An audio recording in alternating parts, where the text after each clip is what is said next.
Assalamu alaikum wa rahmatullahi wa barakatuh. Welcome back to another review session. And today we are covering unit 5.3 and we are talking about friction. This guy here, friction. Okay, so what is friction? That's what we're going to start with. Friction is basically, let's start with the basics. What is friction? Friction is a type of force. It's a force like pushing, like pulling, like buoyancy, like thrust, like lift, like twist. Um, like air resistance. All of these are forces like weight. So friction is a force. That's the first thing I want you to understand. Friction is a force, and if it's a force, it's measured in newtons. Measured in newtons. Okay, very good. It does have another unit, but we'll talk about it in just a minute. Right. What else is it? It's basically resistance. It's a force of resistance. Friction is resistance that exists between two surfaces. Okay, it's a force of resistance that exists between two surfaces when they rub against each other or when they are simply against each other like that. Okay, in the case of static friction. So what we've learned in this unit is that there is static friction and there is kinetic friction or moving friction. And if you're not sure, please go back to the video session for 5.3 where I talk about friction and I talk about static friction and kinetic friction or moving friction. But in reality, there are actually four types of friction. Four types. There is static friction, which is when an object is not moving. There is moving friction. Moving friction is known as kinetic friction or sliding friction, and that's what exists between objects that are moving against each other. There is also rolling friction, and that's the friction that exists between tires and the road. And there is something called fluid friction, and fluid friction exists between an object and something that is fluid. So fluid could be liquid or gas. So when we are moving through the air, or when an airplane is moving through the air, it's moving through a fluid, and that is a type of friction called fluid friction. Right, and the other thing that you need to know as well is that friction generates heat. Friction generates heat, which is why a lot of the time it causes inefficiency, right? So when you're driving a car, if the car is not shaped in an aerodynamic way, then there's a lot of air resistance. Air resistance is friction, right? Ground resistance is friction. Water resistance is friction. All of these come under friction. So it doesn't matter what you're rubbing against. You could be rubbing against air, you could be rubbing against water, you could be rubbing against the ground, you could be rubbing against sandpaper, you could be rubbing against the table. All of those are considered friction, okay? And all of those generate heat. Now you might be thinking to yourself, really? Going through the air generates heat? You better believe it. That's why, yeah, that's why when things come from outer space, and as soon as they hit the atmosphere, they are traveling with such high speed and such high energy that they catch on fire. And that's lucky for us because then they break away in the atmosphere instead of hitting us. But friction does certainly generate heat. It generates heat, and sometimes that's a bad thing, and sometimes that's a good thing. Sometimes we want to generate heat, if we want to heat something up, and sometimes we don't want to. In the case of a car engine, certainly we don't want to generate heat because that causes inefficiency. Friction depends on surface roughness. Okay, friction depends on material, what we call the roughness of the surface, on two things really. So on the type of material, okay, type of material, and this makes sense. Things like rubber, things like plastic, certain plastics, certainly, well, rubber is considered plastic. Things like wood, things like metal, things like glass, all of these have different coefficients of friction, and it depends on the type of material that you are rubbing against. So friction depends on the type of material, but it also depends on the size of the gap, and the size of the gap Now, which gap am I talking about here? Now, which gap am I talking about here? I'll explain in just a minute. What I'm going to do is I'm just going to pause this video for a second, and hopefully this will seem seamless to you. Right, so it depends on the size of the gap. So what am I talking about with the gap? Let me show you. So what happens in friction is if I bring a material, let's say for example a wooden block, right? So here's a wooden block, and to give it that wooden feel, I'm going to give it like that wooden feel, right? So it's going to look like really wooden. I'm sure certain students will appreciate that, namely Bedrutum. He's quite the artist. Right, so here's a wooden block. And then I'm going to have, oops, I didn't mean to zoom in. Right, let's just zoom out. And then I'm going to get a surface. So here's a surface, the tabletop, right? Now, if I zoom in right over here, okay, I'm going to zoom in now, and I'll show you what actually happens. So what happens is if we've got the block, which is over here, and then we've got the wooden surface, which is over here. Or sorry, the tabletop. Now it might look like they're both very, very smooth, but in reality, there are those ridges, valleys, mountains, those little teeth, those little tiny ups and downs, and they are rubbing against each other. Those imperfections, those impurities, those rough surfaces, they're basically grinding against each other, and that is what causes the friction. All right. Now, what happens if I bring that gap closer? So let's do that. What happens if I put a weight on top of this block? This is what's going to happen. If I put a weight on top of this block, whatever the weight is, okay, then this is going to happen. The gap will be very, very close to each other, and obviously that's going to increase the friction. So, based on that, friction depends on the type of material and the size of the gap. What can change the size of the gap? Weight. If I put weight on top of the material that is going to push it down, then it's going to change the size of the gap. Now that's assuming that the object is sitting on top of the other object. What if the object isn't sitting on top of the other object? So this is assuming, as I said, that the object is sitting on top of the other object like that. But what if the object is like that? Okay, what if it's like that? Then weight isn't going to make a difference, is it? But rather, if I push against it, that's going to decrease the gap.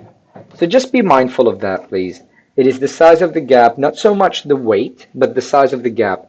And you can decrease the size of the gap by adding weight if it's sitting on the surface. Right, let's move on. My plan for this is that I'm going to have quite a few questions. We're going to answer the questions, and inshallah, then you'll be ready for the quiz. Okay, so here's a question. In which direction does friction force act relative to the direction of the motion? In which direction does friction force act relative to the direction of the motion? I think I can actually make my face slightly longer here because here we go.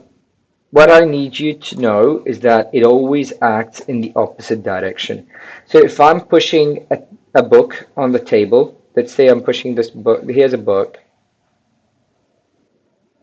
and I am pushing it that way, I'm pushing it that way, then the friction force, so this is the push force, friction force is going to oppose, it's going to oppose my movement, and that is going to be the direction of the friction force. It's going to be directly opposite to the motion, right? So it's going to be opposite.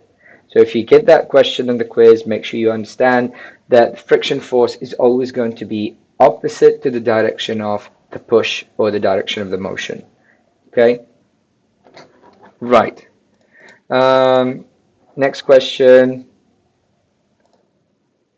Most of these are quite easy, hopefully. What is the unit for measurement of frictional force? Well, it's right there in the question. It is a force, and forces are measured in newtons. Okay? Forces are measured in newtons. Now, it is worth noting at this stage that there are different units for forces, but basically newtons is the official unit for forces. But if somebody comes along and says, well, hang on, force is equal to mass times acceleration, and mass is kilograms, while acceleration is meters per second squared, then is that a unit of force? Yes, it is. Yes, it is a unit of force. Okay, simply speaking, you can't say no to that.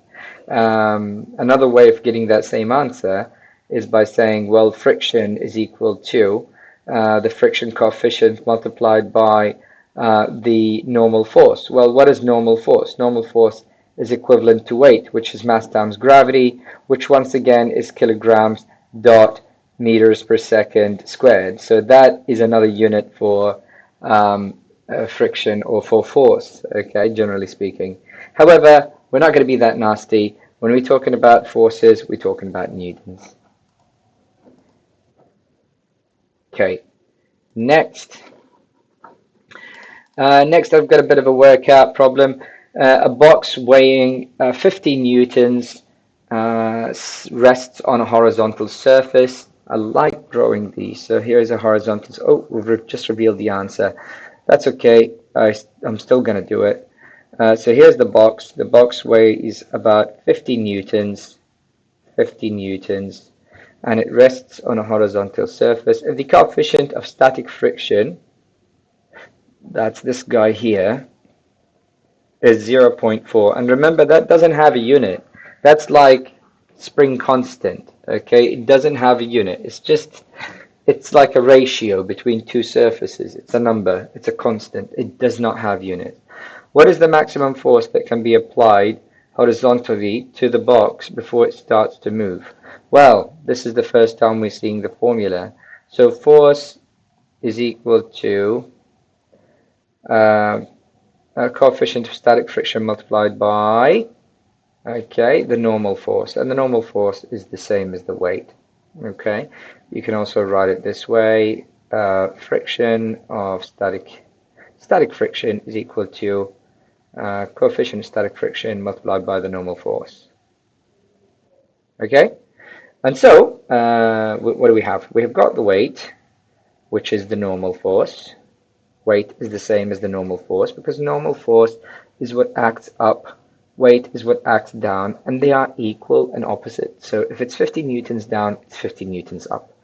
Okay, so when you're being asked for the normal force, you're being asked for the weight. It's exactly the same. So saying here that it weighs 50 newtons, immediately you should know that that is N, that is the normal force. So we've got that, and we've got the coefficient. So how do we work it out? It's just simply 0.4 multiplied by 50. So the answer is in fact 20 newtons. So let me just show you the workout. 0.4, which is the coefficient, multiplied by 50, which is the weight, also the normal force, okay, slash normal force, and that is equal to 20 newtons. Okay. Right, let's move on.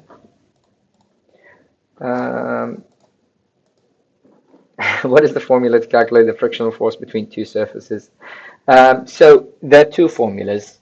The frictional force, we could be talking about sliding friction or kinetic friction, in which case it will be Fk equals to mu k, mu sub k, which means the coefficient of kinetic friction multiplied by the normal force. Okay, so that is in the case of kinetic friction. Now, in the case of static friction, it is F static friction is equal to mu sub S, which just means the coefficient of static friction multiplied by the normal force. They're exactly the same. So force is equal to coefficient of friction multiplied by the normal force. So which one is going to be? Obviously, it's going to be this guy here. Okay, it's going to be B.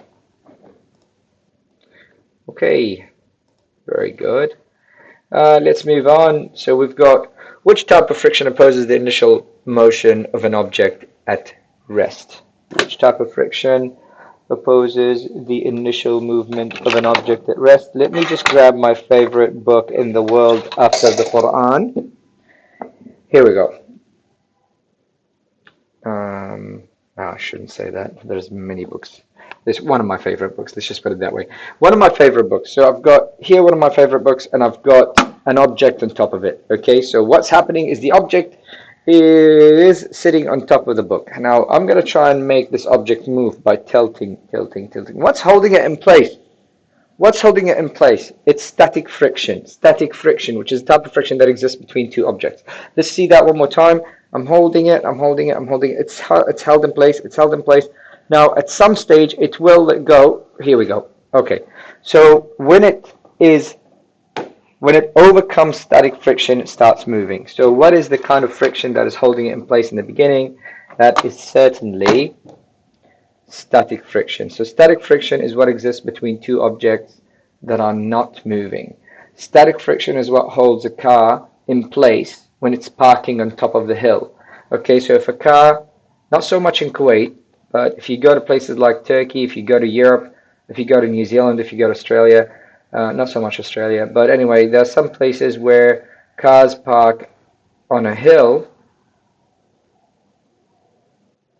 And if a car is parking on a hill and you apply the handbrake or the foot brake, you don't want the car to move. So if the static friction between the tires and the road is low, then that car can start sliding. When can that happen? If it rains, if it's snowy, if it's icy, if there's oil on the road, if the tires are very thin, like on those really, really old cars, then the car can start sliding, okay? Or if the car is very, very heavy to overcome static friction.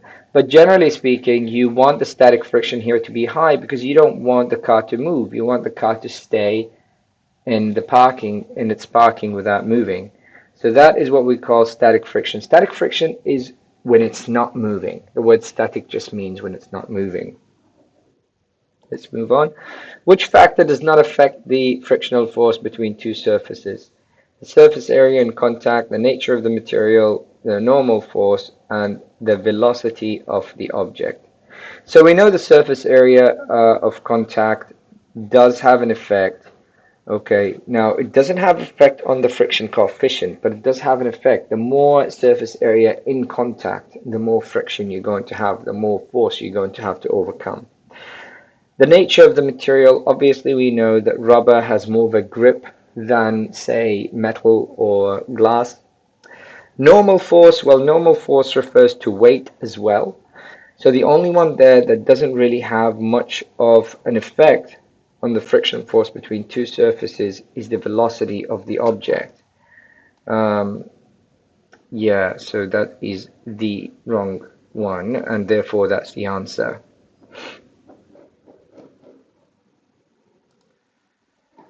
Let's move on. So a 10 kilogram box is placed on a horizontal surface.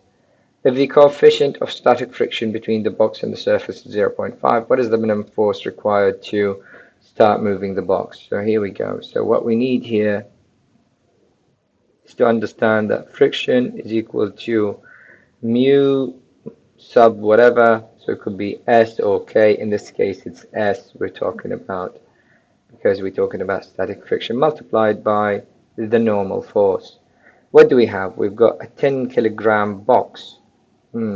Interesting. We've got the mass, not the weight. We've got the mass, not the weight.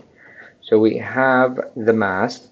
Okay, so this here, remember, this is equivalent to the weight, which is m multiplied by g, mass multiplied by gravitational constant, or acceleration towards gravity. So we can still work it out, but we don't have the weight, just remember that.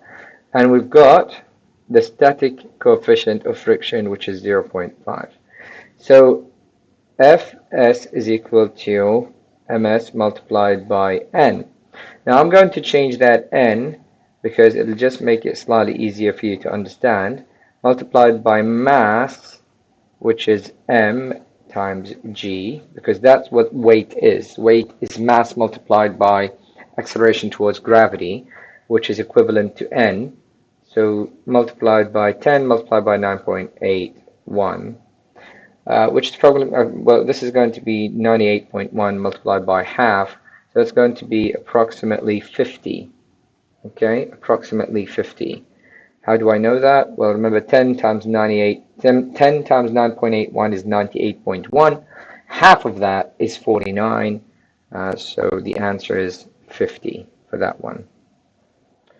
Is it going to reveal the answer? Yes, 50. Okay? Next, which type of friction opposes the motion of an object sliding over the surface? Which type of friction opposes the motion of an object sliding over the surface? So the key word here is sliding. Sliding means kinetic friction. Okay, sliding means moving friction or kinetic friction. Remember, static is not moving, kinetic or moving is just simply sliding.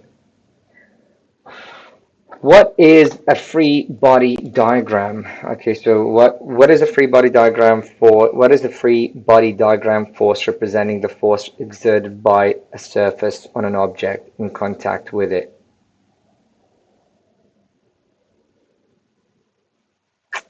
That is a really badly worded question.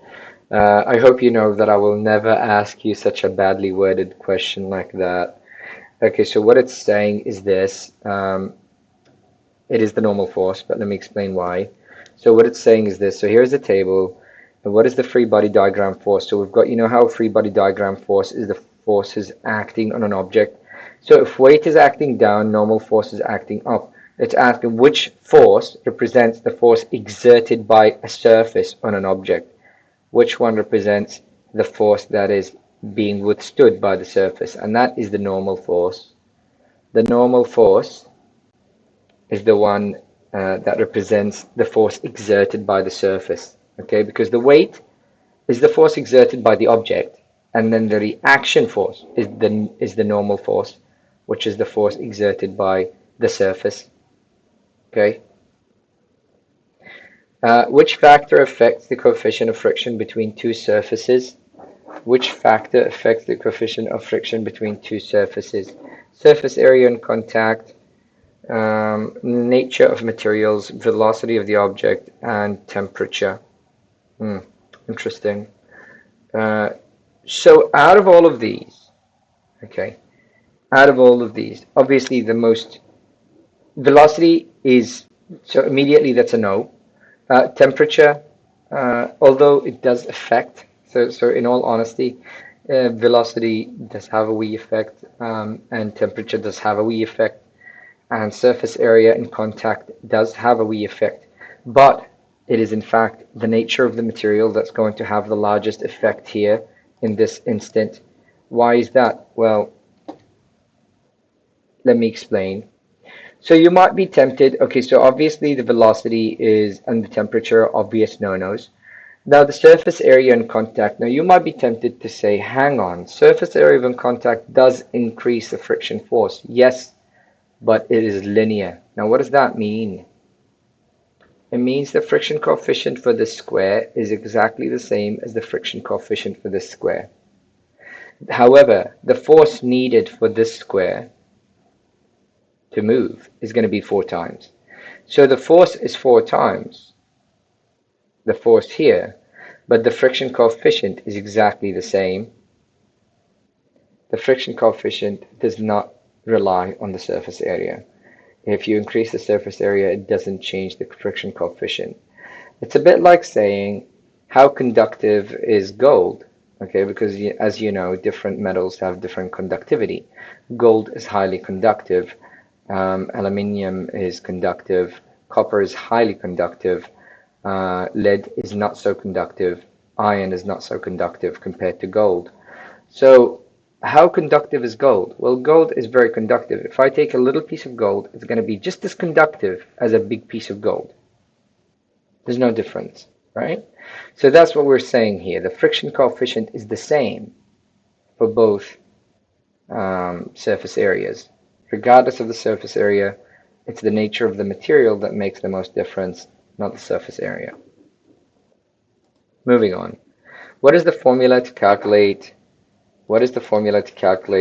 the coefficient of friction? Now, remember, it is F is equal to coefficient of friction multiplied by normal force. And so if we want the coefficient of friction, then it's going to be F over N. So in this case, it's going to be A, which is equivalent to this. That's what A is equivalent to. Right, moving on. In which scenario would static friction be greater than, in which scenario would static friction be greater than kinetic friction? Pushing a box across a rough surface, sliding a box across a rough surface, lifting a box off the ground, starting to push a box across a rough surface. All right, so another badly worded question, really, and I wouldn't really try and trick you with such questions because I'm not here to test your linguistic skills. So, but really we're talking about the start. But when we're talking about static friction, we're talking about that initial movement. So starting to push a box across a rough surface, that's going to show that is going to show static friction being greater than kinetic friction. Okay. Whereas sliding a box, lifting a box has nothing to do with friction. Sliding a box, you've already overcome static friction. Pushing a box, again, it's not very clear whether you're pushing it from the start or if you're just pushing it as it's going. It could be sliding friction. So the only answer there is starting a box. But don't worry about such questions. I wouldn't be asking you such unclear questions. What is the net force acting on an object sliding to the right with a frictional force to the left? I think that's what it's supposed to say, and an applied force of 30 newtons to the right. Let's read that again carefully. What is the net force acting on an object sliding to the right with a friction force? I think we're missing some information here. Let me see if yeah, okay.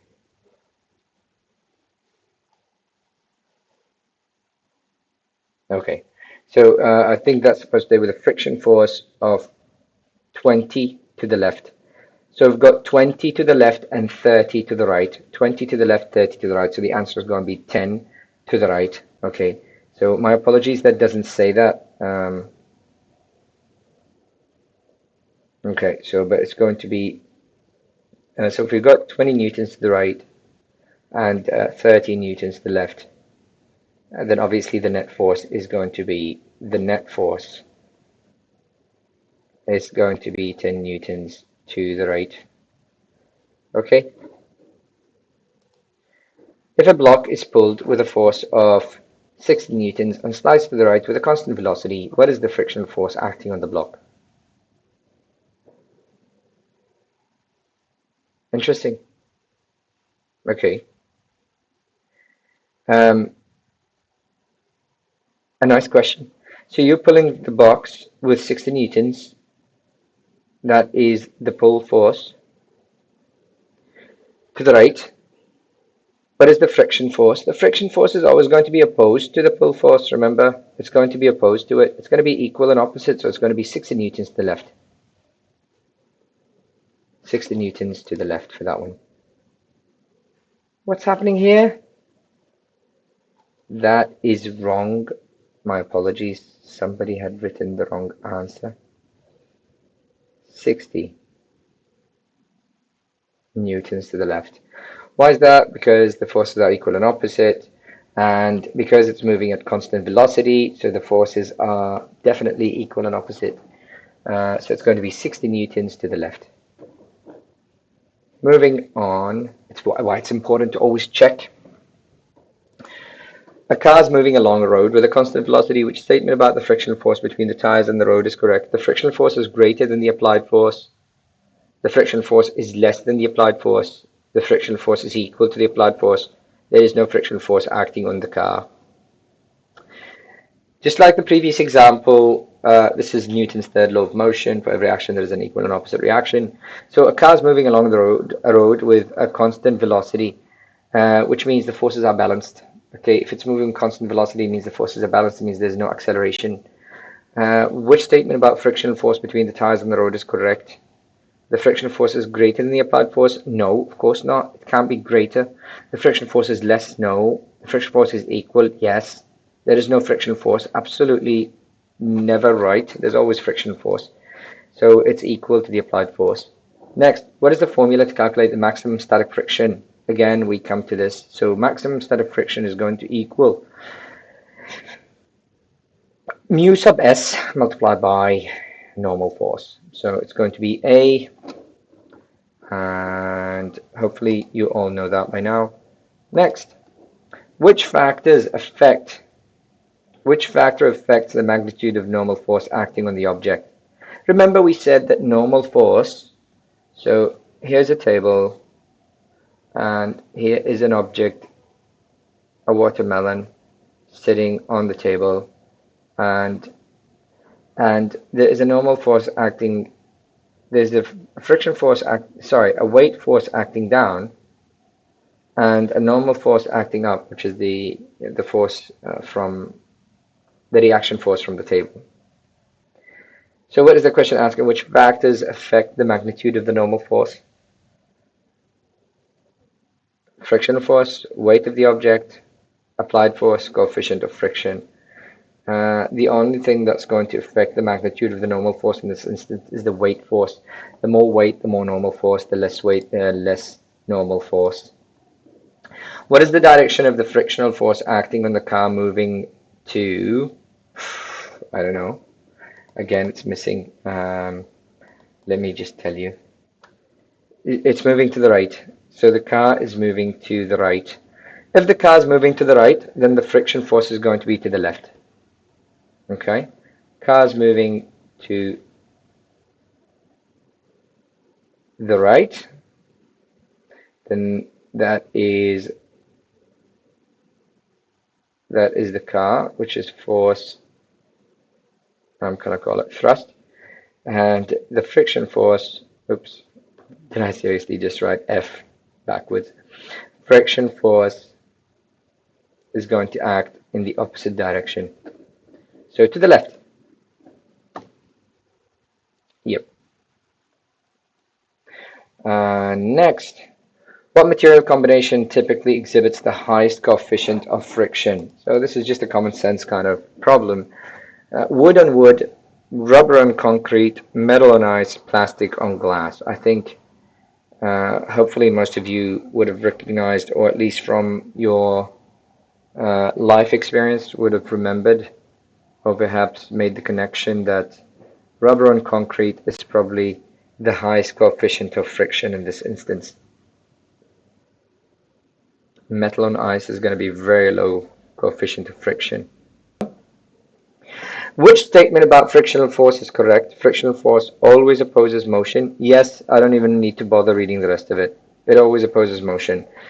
Friction force is independent of the nature of material. Of course, that's wrong. Friction force increases with surface area. No, it is independent, just like that conduction example I was telling you about. Friction force is always equal to the applied force. Interesting. Only if the net force is zero. That's a tricky one too. Right, so it's the first one. Okay, so here is the calculation part. I want you to give this a go. Try and answer it yourself. Pause the video if you have to, and then play the video once you've got the answer. A 2 kilogram block is resting on a horizontal surface. So here's a horizontal surface. Here is a block, and it's 2 kilograms. With a coefficient of static friction of 0.2, so that is 0.2. We've got the mass, which is 2 kg. And what is the minimum force required to overcome static friction? So we know that force is equal to static coefficient of friction multiplied by normal force. We don't have the normal force, we have the mass, but we know that normal force is equal to mg.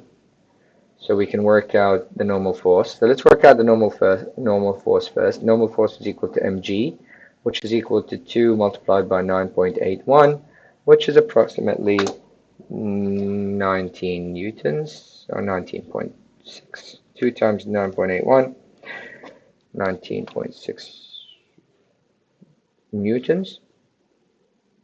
And since we've got that now, we can go Fs is equal to ms multiplied by n, which is equal to 0.2 from there, multiplied by 19.6, which is equal to,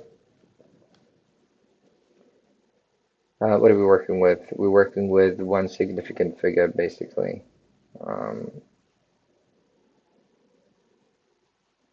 So it's going to be 4 newtons. That is the minimum force. Next, a 3 kilogram block is resting on a surface. This time it's 3 kg. So the M is equal to 3 kg. I like to do this actually. If the coefficient of static friction between the block and the surface is 0.1, what is the acceleration needed to move the block? Oh, very good question. All right, so force is equal to mu sub s multiplied by normal force. I want you to remember, if it's asking for acceleration, just remember that this F is also equal to mass times acceleration. Okay, so that's what this F is equal to. And the N is equal to M times G. So you have to remember this. It's imperative that you remember that the F is equal to M times A, and the N, which is the normal force, is equal to M times G. And if you know that, you can solve anything. So what do we need? We need the acceleration. We need this guy here.